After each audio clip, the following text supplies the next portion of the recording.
আসসালামু আলাইকুম প্রিয় দর্শক, অন্যদিন আলোচনায় আমাদের শুক্রবারের অতিথি। সুপ্রিয় দর্শক শ্রোতা মন্ডলী, আপনি এই মুহূর্তে আমাকে যে যেখান থেকে দেখছেন এবং পরবর্তী যে যেখান থেকে দেখবেন, আপনাদের সকলকে জানাই আমি আমার প্রাণঢালা অভিনন্দন এবং শুভেচ্ছা এবং কৃতজ্ঞতা প্রকাশ করি আমাদের কথা শোনার জন্য, আমার ভিডিওগুলো দেখার জন্য এবং অন্যকে দেখার সুযোগ করে দেওয়ার জন্য। আপনাদের বারবার একটা অনুরোধ করি, আপনাদের অনেকে হয়তো খারাপও লাগতে পারে, অনুরোধটা এই জন্যই করি যে আপনারা যখন সাবস্ক্রাইব করবেন বা লাইক কমেন্টস করবেন তখন ভিডিওগুলো আরও অনেকে দেখার সুযোগ হয়। এই জন্যই তো আপনি এতক্ষণ হেডলাইন এবং ব্যানার দুটো জিনিস দেখে হয়তো চিন্তা করছেন হঠাৎ করে এটা কি বললাম, কেন সেনাবাহিনীর উপর নিষেধাজ্ঞা আসছে। সেনাবাহিনীর উপর নিষেধাজ্ঞা বলতে শুধুমাত্র যে বাংলাদেশ সেনাবাহিনী তা না, সেনা, নৌ, বিমান এবং পুলিশ সবগুলোর উপরেই আন্তর্জাতিকভাবে একটা নিষেধাজ্ঞার চক্রান্ত চলছে। তো সেটা কেন চলছে, কিভাবে চলছে, কি হইতে পারে, ডটগুলো মিলিয়ে দিচ্ছি। বাকিটা আপনারা আপনাদের চিন্তা, চেতনা, অভিজ্ঞতা দিয়ে মিলিয়ে দেখবেন যে আমার কথাগুলো সত্য হচ্ছে কিনা বা সত্য হওয়ার সম্ভাবনা কতটুকু। আপনারা সকলেই জানেন যে বাংলাদেশ পুলিশ অলরেডি একটা লেটার দিয়েছে বিভিন্ন জায়গায় যে জঙ্গি হামলা ঘটতে পারে। গতকাল বা গত পরশু আবার সমস্ত বিমানবন্দর রেড অ্যালার্ট জারি করেছে, দেশে 8টি বিমানবন্দরে যে জঙ্গি হামলা হইতে পারে। হ্যাঁ, আজকে আবার আপনার তারেক জিয়ার যে তথ্য উপদেষ্টা বা কসা জাহিদ নামে যাকে পরিচিত, ডক্টর জাহিদ, তিনি বলেছেন যে দেশে জঙ্গি আছে। আর ঠিক আমাদের স্বরাষ্ট্রমন্ত্রী বললেন যে দেশে জঙ্গি আছে, তবে ওরা নিষ্ক্রিয়, মানে জঙ্গি নিষ্ক্রিয়। একজন বলছেন জঙ্গি আছে, একজন বলছেন জঙ্গি নিষ্ক্রিয়। তো জঙ্গিরা কি নিষ্ক্রিয় থাকে নাকি সক্রিয় থাকে সেটা বুঝতে আমার মনে হয় কোনো রকেট সায়েন্সের দরকার হয় না। আর জঙ্গি নাই এটা যেমন বলতে পারবে না, জঙ্গি তৎপরতাও নাই সেটাও আপনি বলতে পারবেন না।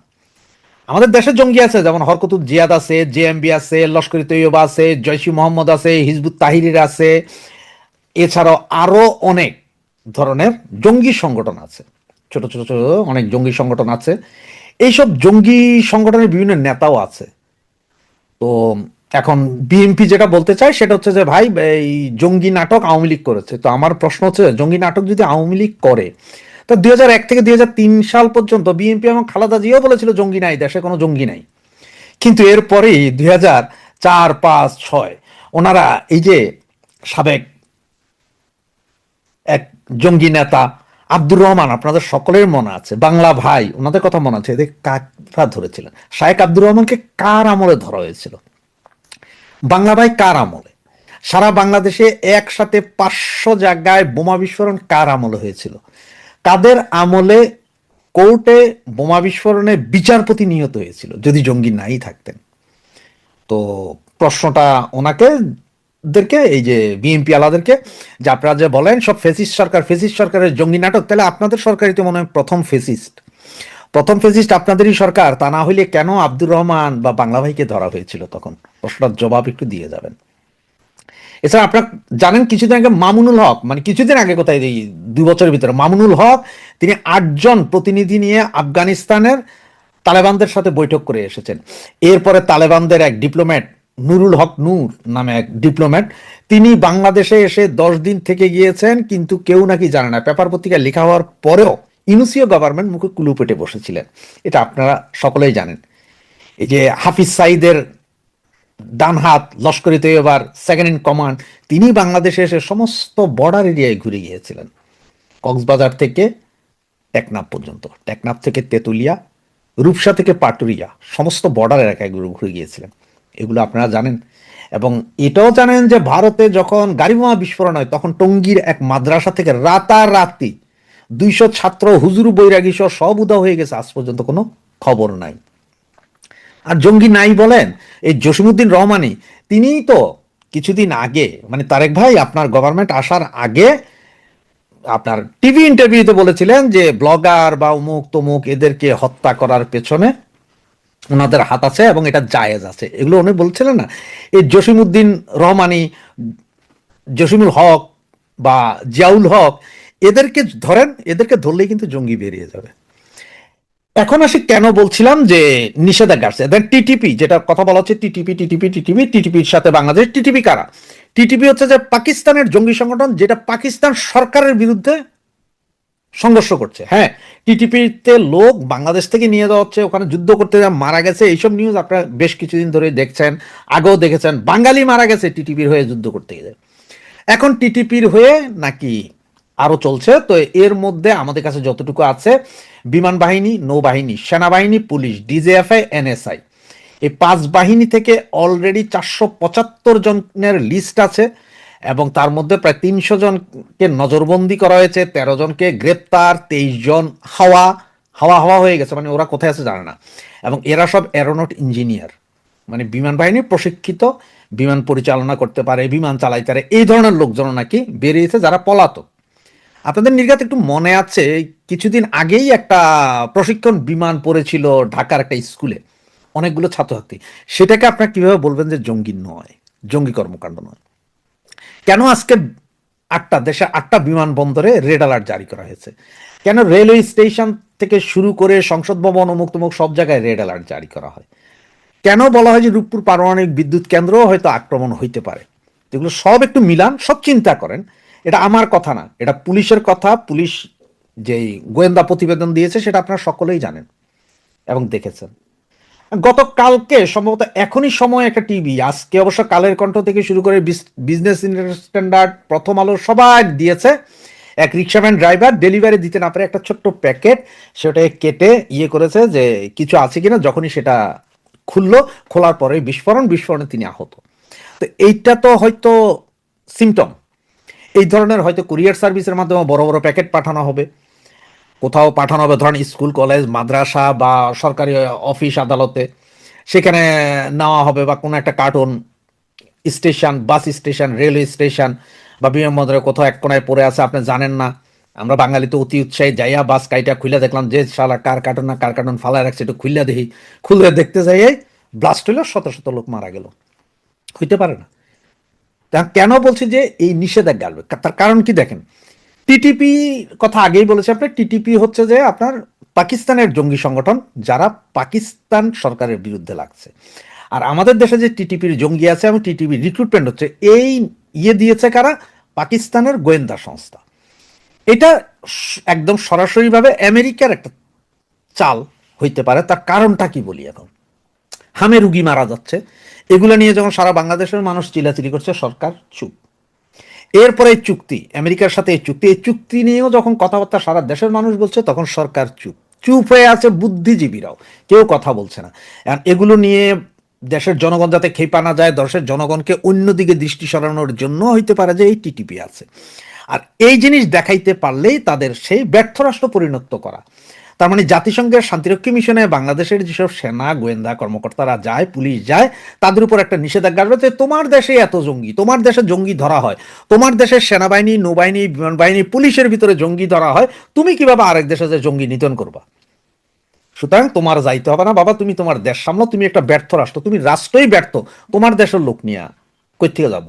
আপনি দেখছেন শান্তিরক্ষী বাহিনীতে আফগানিস্তান, সিরিয়া, ইরাক, ইরান, এখান থেকে কোনো সেনা নিতে নেয় না, তার কারণ হচ্ছে ওরা ব্যর্থ রাষ্ট্র। সুতরাং আমাদের বাংলাদেশটাকে টোটাল ব্যর্থ রাষ্ট্র করার জন্য এই সামরিক বাহিনীর ভেতরে একটা অংশ আছে যারা জঙ্গি তৎপরতা চালায়, এবং এমন একটা পরিস্থিতি সৃষ্টি করছে যাতে একটা নিষেধাজ্ঞা চলে আসে, এবং যে কোনো মুহূর্তে নিষেধাজ্ঞাটা আসতে পারে। সেই নিষেধাজ্ঞা আসলে এটা ব্যর্থ রাষ্ট্রে পরিণত হবে। এরপরে আমেরিকান ডিপ স্টেট সহ পাইকারা যা যা করার তাই করতে পারবে। আপনার আফগানিস্তানে সেই লোকের মৃতদেহ হয়তো দেখেছেন, কিভাবে খালে পাওয়া গেল, ওনারা কারা? আজকে এক ভারতীয় মহিলাকে হত্যা করা হইলো, রাস্তায় পিটিয়ে মারা হইলো বাংলাদেশে, ঢাকায়। এরা কারা? সবকিছু মিলান, সবকিছু বোঝেন, বোঝার পরেই হয়তো বুঝতে পারবেন যে আসলে কেন বলছি যে একটা নিষেধাজ্ঞার পায়তারা চলছে বাংলাদেশের উপরে, সামরিক বাহিনীর উপরে, বাংলাদেশের উপরে সামরিক বাহিনীর উপরে আন্তর্জাতিক জাতিসংঘের একটা নিষেধাজ্ঞা চড়াইয়ে দেওয়ার প্ল্যান আগে ছিল, পারে নাই, বিভিন্ন সময়ে চেষ্টা করেছে, পারে নাই, তবে এবার সফল হবে। তার কারণ হচ্ছে যে এবার ঠিক বাংলাদেশ সামরিক বাহিনী বা বাংলাদেশের গোয়েন্দা সংস্থা আইএসআই এর, পাকিস্তান ইন্টেলিজেন্স ব্রাঞ্চের বড়ি অলরেডি গিলা শুরু করেছেন। ওনারা পাকিস্তান ইন্টেলিজেন্স সার্ভিসের গোয়েন্দা রিপোর্টে টিটিপি আছে বলছেন, কিন্তু আমি বলবো বাংলাদেশে টিটিপি থাক না থাক, হয়তো অল্প বিস্তর থাকতে পারে, তবে এরা আমাদের সংসদ ভবন বা কোথাও হামলা করবে না।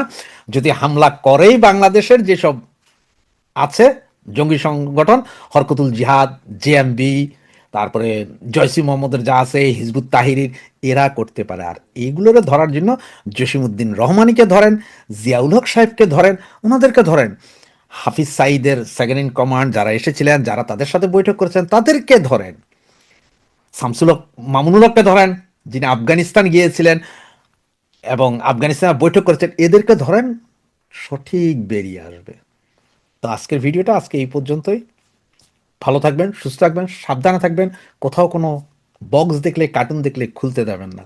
জয় বাংলা, জয় বঙ্গবন্ধু।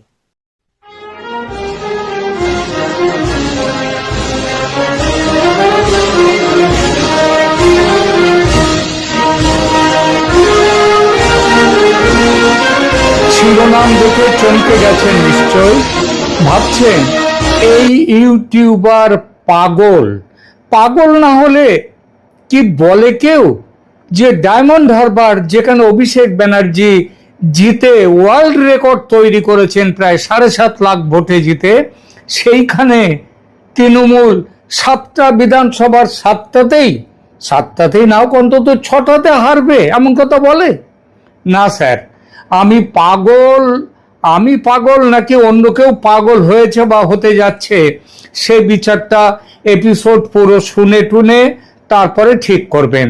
আর সেটা করতে গেলে পুরো এপিসোড শুনতে হবে, মাঝপথে চলে যাবেন না। এবং শোনার পর পছন্দ না হলে আমায় পাগল বলবেন, আর পছন্দ হলে লাইক দেবেন, কমেন্ট করবেন, চ্যানেল সাবস্ক্রাইব করে পাশে থাকবেন। ঠিক আছে, আসা যাক পয়েন্টে। পুরো দক্ষিণ 24 পরগনা তৃণমূল কংগ্রেসের দুর্ভেদ্য দুর্গ, এটা সবাই জানে। জেলার গত নির্বাচনে 2021-এর নির্বাচনে 31টা আসনের কোথাও একটাতেও অন্য দল দাঁত ফোটাতে পারেনি। শুধু এটা বললেই সব বলা হয় না। এই জেলার ডায়মন্ড হারবার লোকসভা আসনে জিতে 2024-এর লোকসভা ভোটে মুখ্যমন্ত্রীর ভ্রাতুষ্পুত্র, দেশের গণতন্ত্রের মানে এই গণতান্ত্রিক দেশের প্রথম যুবরাজ হিসেবে যাকে অভিষেক করা হয়, সেই অভিষেক ব্যানার্জি সারা দেশে সর্বোচ্চ মার্জিনে জয়ের রেকর্ড করেছেন। কেউ কেউ বলেন এই রেকর্ড গিনেস বুক অফ রেকর্ডসে নাকি উঠেও গেছে, আমি দেখিনি। তবে এসব পুরনো কথা, নতুন কথায় আসি।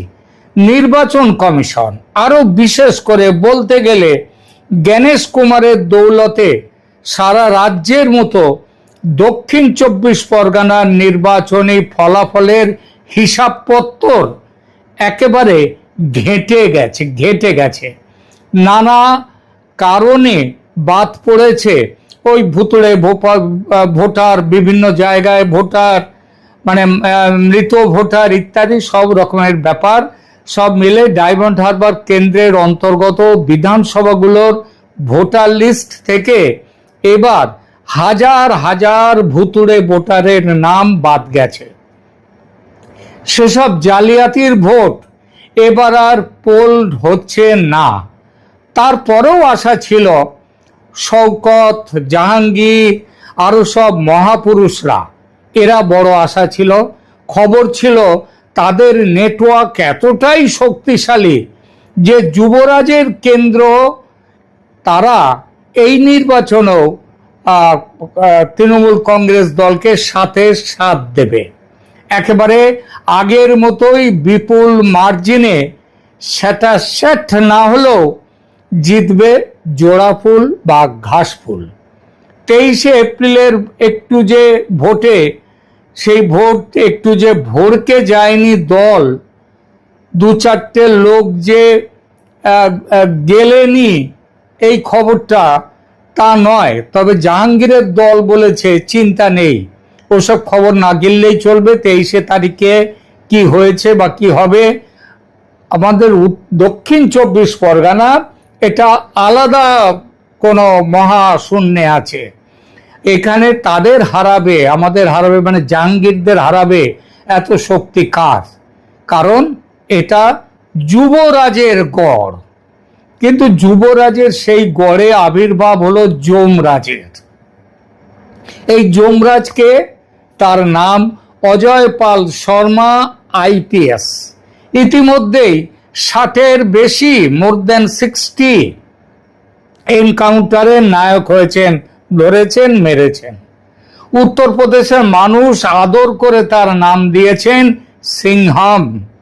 বাংলার রাজনীতির হৃৎপিণ্ড এখন কাঁপছে এই আইপিএস অফিসারের বুটের শব্দে। নাম তার অজয় পাল শর্মা। উত্তরপ্রদেশের পুলিশের এমন এক দাপুটে অফিসার, যার নাম শুনলে লখনৌ থেকে কানপুর আর নয়ডা থেকে রামপুরের দুষ্কৃতীদের হৃদস্পন্দন বন্ধ হয়ে যায়। যোগী আদিত্যনাথের উত্তরপ্রদেশের এই এনকাউন্টার স্পেশালিস্ট এবার পা রেখেছেন বাংলার মাটিতে, আর পা রেখেই তিনি হানা দিয়েছেন তৃণমূলের যুবরাজ অভিষেক বন্দ্যোপাধ্যায়ের সেনাপতি, বর্তমান সেনাপতি 1 নম্বর না 2 নম্বর জানি না, আগে জানতাম সেনাপতি শওকত মোল্লা, এখন জাহাঙ্গীর বোধহয় সেনাপতি 1-এ চলে গেছে। যাই হোক, তো সেই সেনাপতির মানে যুবরাজ অভিষেক বন্দ্যোপাধ্যায় নির্বাচন কেন্দ্র ডায়মন্ড হারবারে। আজকের এপিসোডে আমরা আলোচনা করব কেন নির্বাচন কমিশন এই রিয়েল লাইফ সিংহমকে বেছে বেছে পাঠালো বাংলার অন্যতম ভিভিআইপি আসনের জন্য। কে এই অজয় পাল শর্মা? দু কথা বলি তার সম্পর্কে। আর তিনি এলাকায় পা দিয়ে দিলেই যে কুখ্যাত মাফিয়া জাহাঙ্গীর শেখের ডেরায় গিয়ে কি এমন হুমকির টনিক দিয়ে এলেন যে পুরো দক্ষিণ 24 পরগনা জুড়ে এখন থরহরি কম্প দশা। সঙ্গে থাকুন শেষ পর্যন্ত, কারণ আজ উন্মোচিত হবে এক এনকাউন্টার স্পেশালিস্টের এই ভোট বাংলায় কি ইতিহাস তিনি করেন, তার জবরদস্ত ইতিহাস প্রথমে বলবো। অজয় পাল শর্মা, ডাক্তার থেকে encounter man, the legend of Ajay Pal Sharma. Ajay Pal Sharma কোনো সাধারণ পুলিশ অফিসার নন। 2011 সালের আইপিএস অফিসার অজয় পালের আদি বাড়ি পাঞ্জাবের লুধিয়ানায়। কিন্তু আপনারা কি জানেন পুলিশের উর্দিতে আসার আগে তিনি কি ছিলেন? তিনি ছিলেন একজন পেশাদার ডেন্টিস্ট, অর্থাৎ দাঁতের ডাক্তার। ভাবুন একবার, হাতে যার থাকার কথা ছিল ড্রিল মেশিন আর স্কেলার, তার হাতে আজ গর্জে ওঠে সার্ভিস রিভলভার। 2011 সালে তিনি যখন ইউপি ক্যাডারে জয়েন করেন, তখন থেকেই তার কাজের ধরন ছিল সোজা সাপটা। অপরাধীদের জন্য কোনো মায়া দয়া নেই।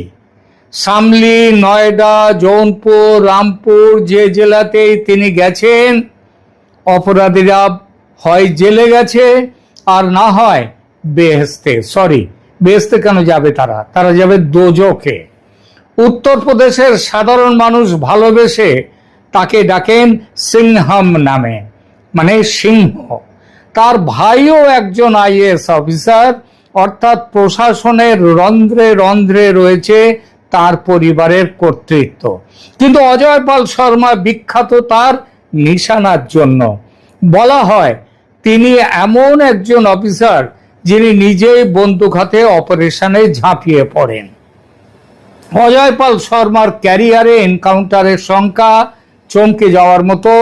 পরিসংখ্যান বলছে, যে কথাটা একটু আগে বলেছি, তার উপস্থিতিতে উত্তরপ্রদেশে 60-র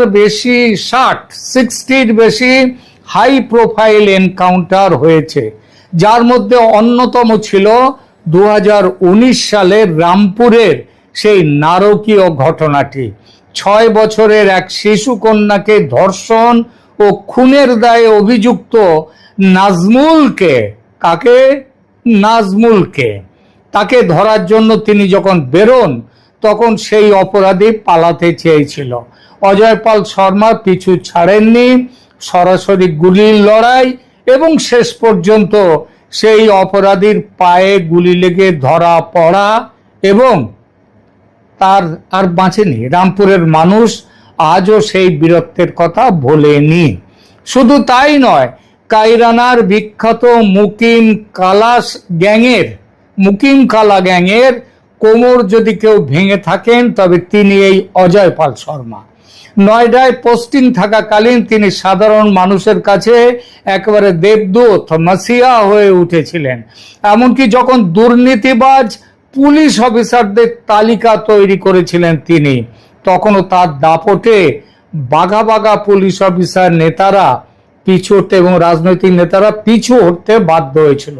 কেন তাকে বাংলার ডায়মন্ড হারবারে পাঠানো হলো? উত্তরটা স্পষ্ট। যে ডায়মন্ড হারবারে, যে রাজ্যে, শুধু ডায়মন্ড হারবার কেন, সর্বত্র যেখানে ভোট মানেই সন্ত্রাস, ডায়মন্ড হারবার কিঞ্চিত বেশি, সেখানে প্রশাসনের দরকার একজন আয়রন ম্যান। আর অজয় পাল শর্মা সেই আয়রন ম্যান। তিনি সেই অভাব পূরণ করতেই এসেছেন। এলাকায় পা রেখেই সিংহম অজয় পাল পৌঁছে গেছেন জাহাঙ্গীর শেখের ডেরায়। আর সেই একবার গিয়ে যা বলে এসেছেন শুনে পুরো জেলা জুড়ে এক শিবিরে, মানে তৃণমূল কংগ্রেসের শিবিরে কান্নার রোল, তো আর এক শিবির মানে বিরোধীদের শিবিরে আনন্দের উচ্ছ্বাস। জাহাঙ্গীর, তিনি যখন বাড়িতে গিয়েছিলেন জাহাঙ্গীর বাড়িতে ছিল না। এমন অসময়ে তার আগমনে বিরক্ত হয়ে সন্দেশখালীর শাহজাহান শেখের বাড়ির মেয়েরা, পাড়ার মেয়েরা, গ্রামের মেয়েরা, তারা তৈরি ছিল, তারা ঝাঁটা হাতি লাঠি নিয়ে রাস্তায় নেমেছিল। এই অজয় পাল শর্মার এখানে কিন্তু রাস্তায় আর নামেনি। সে সাহস চলে গেছে টিএমসি গুন্ডাদের। ফলে অজয় পাল শর্মা যখন গেলেন তখন এলাকায় পাতা নড়লেও শব্দ পাওয়া যায়নি।